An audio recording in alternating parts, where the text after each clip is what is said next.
अस्सलाम वालेकुम नाज़रीन, अमीन STV न्यूज़ नजर विझूं था मल्ची अपडेट ते। नाज़रीन, मलिर का मुश्ताक गबूर जी रिपोर्ट मूजिब क़ौमी अवामी तहरीक ज़िले मलिर पारा इब्राहिम हैदरी जी चश्मा गोठ में जश्न लतीफ़ जे उन्वान से एक शानदार प्रोग्राम मुनक़िद कयो वियो, जंहिंमें मेहमान ख़ास क़ौमी तहरीक जे अगवान अशफाक चन्नड़, फनहार लाड़क, सीनियर सहाफ़ी ज़ुहैब ज़रदारी, फनकार हरीराम समेत इलाके वासिन वडे अंग में शिरकत कई।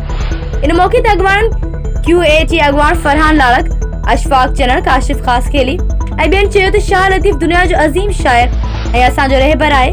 शाह लतीफ़ जी फ़िक्र खे आम करे सिंधो खेसि पंहिंजा हक़ वठी सघजनि था। प्रोग्राम के हारून खास खेली, ज़मीर लगारी, मकसूद सुमरो, साजिद अरफानी, सींगार बुलेदी, मुनवर बरहमानी, मुबीन हाशमी, हलीम मंगरियो, जनसार हेसबानी ॿियनि पिण ख़िताब कयो।